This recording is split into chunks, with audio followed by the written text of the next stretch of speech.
Salut tout le monde! J'ai déjà redessiné quelques-uns de mes dessins d'enfance et d'adolescence sur cette chaîne, et en fouillant dans les vieilleries, j'ai retrouvé ce projet que j'avais commencé, et jamais fini parce que j'ai jamais eu la patience. Je crois que c'était censé être un jeu de cartes de collection, et je me suis dit que ça ferait une série de dessins sympas à faire à partir de ces vieux dessins. Il y en a 6 au total, vu que je vais pas refaire les fanarts. N'oubliez pas de liker la vidéo et de vous abonner. C'est parti! On va commencer du coup par le commencement avec la toute première carte. Au départ, je voulais vraiment rester très proche du design de base, mais... et j'avais des choses à améliorer quand même. Du coup, je lui ai donné un peu plus de forme, et pour les vêtements, la robe est... Je sais même pas ce qui se passe dans le dessin original. C'est quoi ce machin derrière? Je crois que c'était censé être un genre de faux derrière sur la robe, genre époque Louis XIV. Enfin, je crois que c'était censé être ça. Donc j'ai repris quelques inspirations de l'époque, dont l'ouverture de la robe sur le devant, sur un jupon de couleurs différentes, mais avec un style un peu plus moderne, un peu Lolita. J'ai gardé la coupe de cheveux presque exactement, sauf que j'ai rajouté un petit béret pour un maximum de cuteness. À l'époque, je faisais pas du tout de chapeau parce que je savais pas comment le positionner sur la tête. Maintenant ça va mieux. Je faisais aussi souvent la même coupe de cheveux en fait, mais là avec cette carte de collection, je me suis creusé quand même la tête pour faire quelque chose d'un peu différent à chaque fois. Pour la couleur, même si j'apprécie l'effort d'avoir tenté des trucs avec le rose et le vert, y a trop de rose. J'aime le rose hein, mais par petites touches franchement. Je pense qu'une combinaison de bleu et de brun doré avec une légère touche de rose, ça conviendra mieux. Je suis toujours pas hyper douée pour les combinaisons de couleurs, mais je m'améliore un peu quand même. Surtout quand je vois ce que je faisais avant, mais bon, vu le matériel que j'avais, hein, juste quelques crayons de couleur, c'était limité. J'ai refait le petit panneau et j'ai essayé de garder le même style pour le fond. De l'autre côté, j'ai gardé l'empreinte de l'illustration et j'ai ajouté le numéro de la carte dans un cupcake et ma signature en bas. Ce sera le même style pour toutes les cartes. Et la voilà terminée. Ça fait une sacrée différence, hein. Sûr, en même temps, il y a quelques années entre les deux. La suivante, ce sera sur un thème plutôt sirène. Pour cette carte, j'ai essayé de me rapprocher le plus possible du thème, tout en actualisant le style. C'est toujours une sirène, sous l'eau, avec une petite tortue. J'avais pensé à changer plus de choses que ça à un moment, surtout au niveau de la position et du design de sa queue, mais bon, le design que j'avais en tête s'éloignait vraiment trop de la carte, et on n'allait plus du tout la reconnaître. Donc je suis restée proche tout en apportant quelques modifications assez minimes. J'ai eu un peu de mal avec la tortue parce que c'est pas le genre d'animal que je dessine très souvent. Vous verrez aussi sur une autre des cartes, hein, j'ai un peu de mal avec les animaux réalistes. Mais j'ai réussi à faire quand même quelque chose de ressemblant. J'ai décidé de ne pas mettre de coraux et d'autres plantes sous-marines de peur qu'on ait l'impression un peu bizarre qu'elle soit assise dedans. J'ai gardé sa couleur de cheveux et ses yeux. Par contre, j'ai changé la couleur de sa queue de sirène pour qu'elle ressorte un peu mieux sur le fond qui était complètement bleu. Le logo est très proche, et les couleurs tout autant. J'ai changé le numéro de la carte, vu qu'il s'agit de la deuxième carte que je refais. Elles seront d'ailleurs toutes numérotées de façon différente, en fonction de l'ordre dans lequel je les ai dessinées.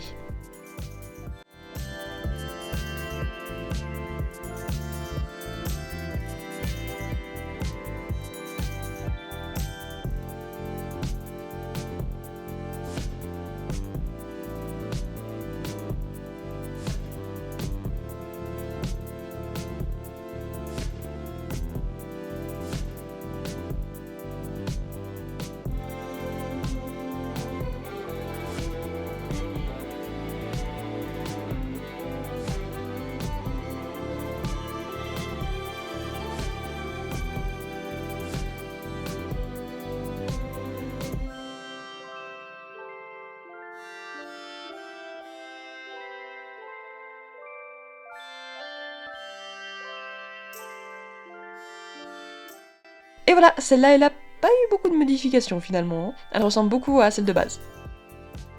Pour la suivante, le thème, enfin je crois, était inspiré d'Alice au Pays des Merveilles, un genre de reine de cœur. Bon, pourquoi la sucette? Pourquoi l'énorme nœud devant? Aucune idée.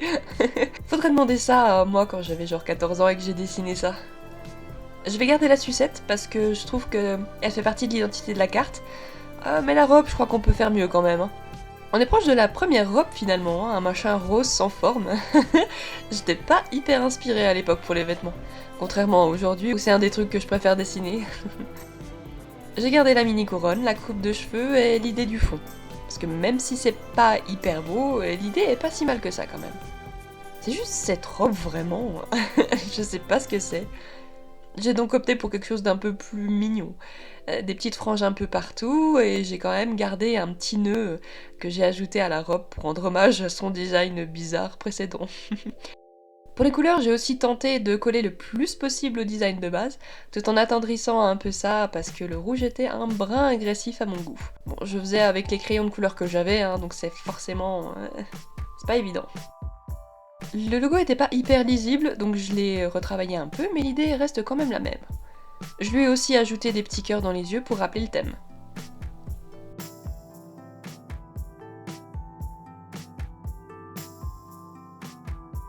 Et voilà, je me suis un peu éloignée du design, mais j'ai gardé quand même suffisamment de choses pour qu'on la reconnaisse.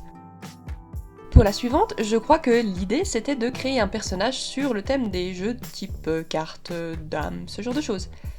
Mais au final, j'ai fait plus une carte sur le thème de l'échiquier. Je pense que sur toutes les cartes, c'est celle dont je suis restée le plus proche possible du design de base. J'ai gardé en grande partie la coupe de cheveux.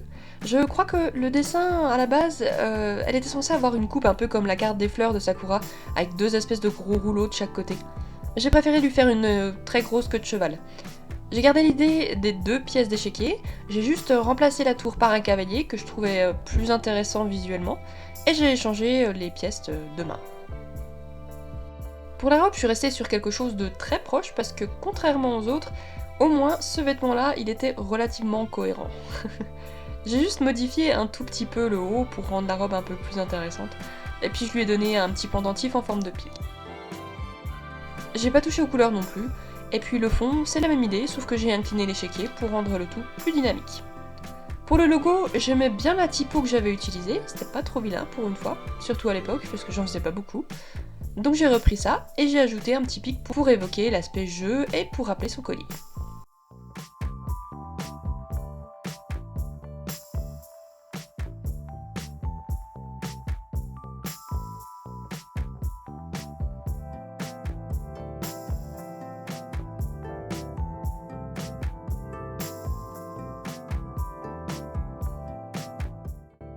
Et voilà la reine des jeux de société. Pour la carte suivante, même si le style est vieillot, j'aimais bien quand même l'idée du petit bonhomme de neige et de sa capuche. Je lui ai fait une robe un peu plus jolie et fonctionnelle, et je crois qu'elle était censée être assise sur le design de base, mais j'ai préféré la faire debout comme les autres cartes. Au lieu de lui faire tenir le petit bonhomme de neige, j'ai pensé que ce serait plus sympa s'il était magique, un peu comme un compagnon qu'elle aurait créé puis animé par magie, plutôt qu'un bonhomme de neige tout simple. Un peu comme Elsa. Sauf que celui-là il parle pas. J'ai changé un peu son expression, elle était un peu trop passive à mon goût, hein. Elle est censée s'amuser dans la neige après tout. Autrement, j'ai conservé la quasi-totalité du design. Les couleurs sont très proches et le logo reste dans la même idée. Même chose pour le fond, avec des flocons qui tournoient autour d'elle, c'est à peu près la même chose. J'ai juste changé la couleur de ses cheveux, qui étaient beaucoup plus foncés que l'illustration de base. C'était rare d'ailleurs que je fasse des personnages avec les cheveux aussi foncés. Et là en plus j'avais fait des petits effets de lumière et tout. Ça m'étonne encore du soin que j'avais apporté à la couleur, aussi moche que les cartes soient, hein, par rapport à la patience quasi inexistante que j'avais pour le coloriage. Même si c'est vilain par rapport à ce que je peux faire aujourd'hui, j'applaudis quand même l'effort pour l'époque.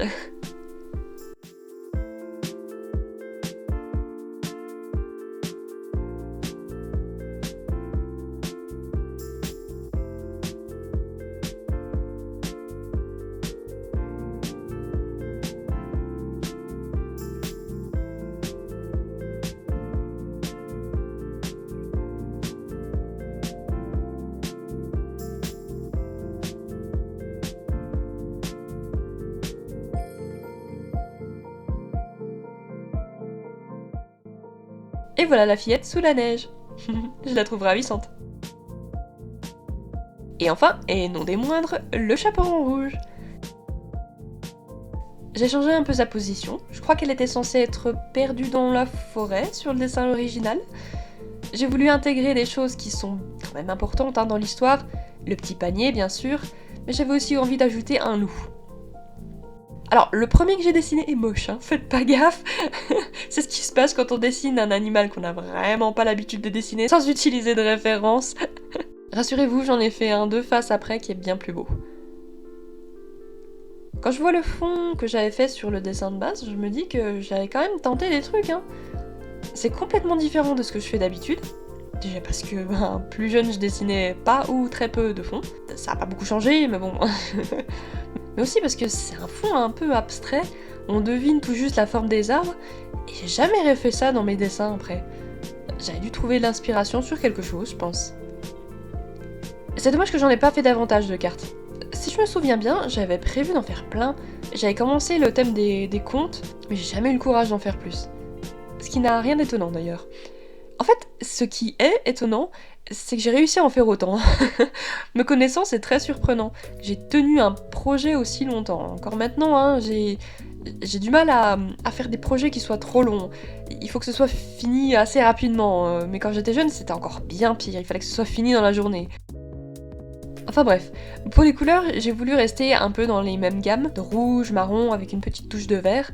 Même si j'ai été tentée de faire un peu autre chose, vu tous les changements que j'avais de toute façon déjà apportés, je me suis dit que, bon, j'allais au minimum garder les couleurs. J'essaie de donner au loup les mêmes couleurs que le chaperon rouge pour faire un genre de petit rappel. Plus je vois cette carte, et plus il est difficile de retrouver l'inspiration de base, hein, n'empêche. Et il est parti loin ce dessin. Mais en même temps, c'était aussi peut-être le plus vilain des dessins de base. Ou au moins celui que je trouve personnellement le plus moche.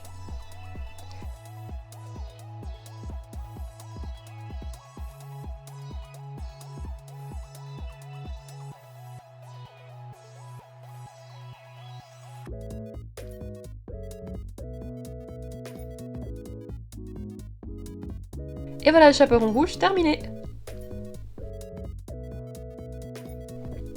Ensuite, j'ai imprimé toutes les cartes. J'ai pas pu faire de recto verso à cause de mon imprimante de l'époque, donc je les ai collées, puis arrondi les angles, pour obtenir de jolies petites cartes bien propres.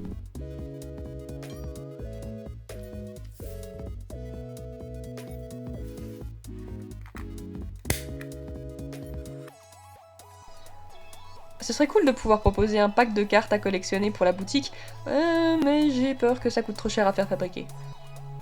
Enfin, ça retire pas le fun de ces dessins, hein. Je me suis éclatée à les dessiner, et j'espère que vous avez pris autant de plaisir à me voir les dessiner. Merci d'avoir regardé jusqu'au bout, abonnez-vous, likez la vidéo si elle vous a plu, et je vous dis à bientôt. Bye bye!